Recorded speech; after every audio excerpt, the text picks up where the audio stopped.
മുതൽ അമൈച്ചർക്ക് വായ്ത്തുക്കൾ. തമിഴ്നാട്ടിൽ ജോസഫ് വിജയ് ഒടുവിലിത സത്യപ്രതിജ്ഞ ചെയ്തിരിക്കുന്നു. വർഷങ്ങളായി അദ്ദേഹത്തിൻ്റെ സിനിമകളിൽ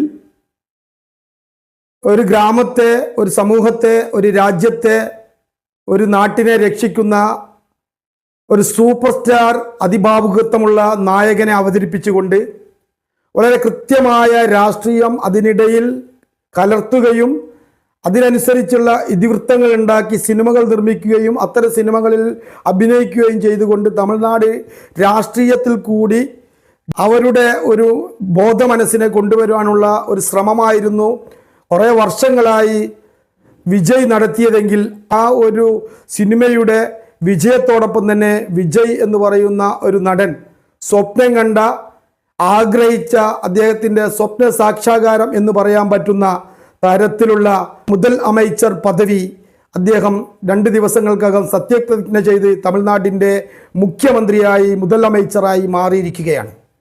നമുക്കറിയാം, വിജയെപ്പറ്റി ഞാൻ ഇതിനു മുമ്പ് ഒരു വീഡിയോ ചെയ്തിരുന്നു. ആ വീഡിയോ ഞാൻ കൃത്യമായി കന്യാകുമാരിയിലെ സംഭവ വികാസവുമായി ബന്ധപ്പെട്ടുകൊണ്ട് ചില കാര്യങ്ങൾ കൃത്യമായി പറഞ്ഞിരുന്നു.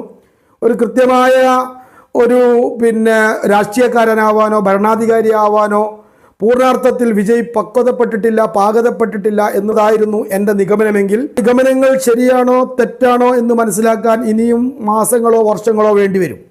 എന്നിരുന്നാലും തമിഴ്നാട്ടിലെ ജനങ്ങൾ 108 സീറ്റ് നൽകിക്കൊണ്ട് അവിടെയുള്ള ഏറ്റവും വലിയ രാഷ്ട്രീയ പാർട്ടിയായി, ഏറ്റവും കൂടുതൽ MLA ഉള്ള പാർട്ടിയായി വിജയിനെ തിരഞ്ഞെടുക്കുകയും കോൺഗ്രസ് ഉൾപ്പെടെയുള്ള ചെറുകക്ഷികളുടെ സഹായത്തോടു കൂടി വിജയിയെ അവിടെയുള്ള ആ തമിഴ്നാടിൻ്റെ മുതൽ അമൈച്ചറായി, മുഖ്യമന്ത്രിയായി തിരഞ്ഞെടുത്തിരിക്കുകയുമാണ്.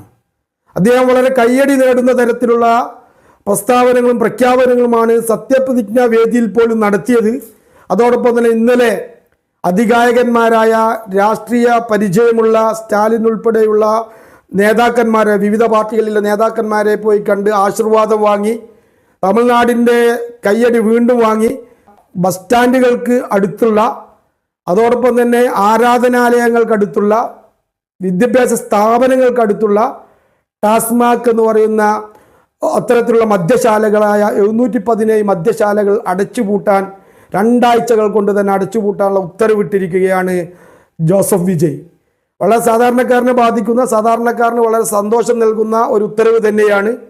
ഒരു മലയാളി എന്നുള്ള നിലക്കും അത്തരത്തിലുള്ള മദ്യലഹരികളെ പ്രോത്സാഹിപ്പിക്കാൻ താല്പര്യമില്ലാത്ത വ്യക്തി എന്നുള്ള നിലക്കും എനിക്കും വ്യക്തിപരമായി സന്തോഷം തരുന്ന ഒരു കാര്യമാണ്. പക്ഷേ അദ്ദേഹത്തിൻ്റെ ഭരണ നൈപുണ്യവും അദ്ദേഹത്തിൻ്റെ ഈ രാഷ്ട്രീയത്തിലെ പ്രാഗൽഭ്യവുമൊക്കെ തെളിയിക്കാൻ ഇനിയും സമയമായിട്ടില്ല. അദ്ദേഹത്തിന് ഭൂരിപക്ഷം തെളിയിക്കേണ്ട ഒരു കടമ്പ ഇനിയുമുണ്ട്.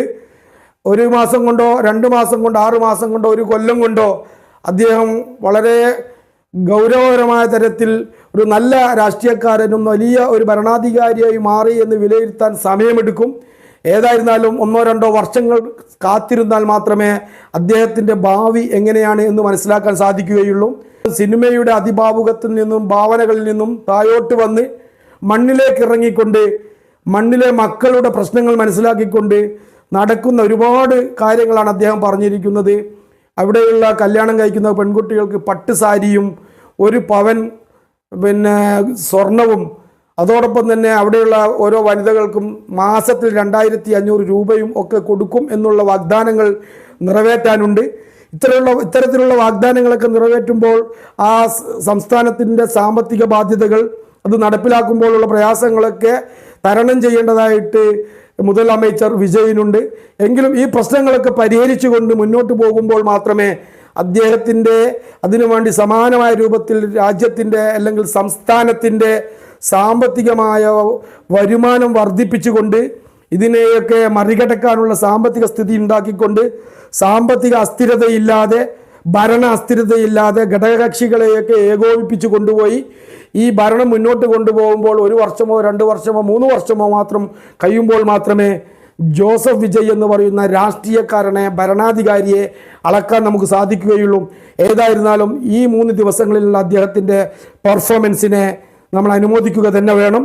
ഇനിയും അദ്ദേഹത്തിന് ജനകീയമായ വിഷയങ്ങളിൽ ഇടപെടാനും പാർശ്വവൽക്കരിക്കപ്പെട്ടവൻ്റെ, പിന്നോക്കക്കാരൻ്റെ, ദളിതൻ്റെ, വളരെ സാമ്പത്തികമായി പ്രയാസം അനുഭവിക്കുന്നവരുടെ കൂടെയൊക്കെ നിന്നുകൊണ്ട് ഒരു നല്ല ഭരണാധികാരിയാവാൻ സാധിക്കട്ടെ.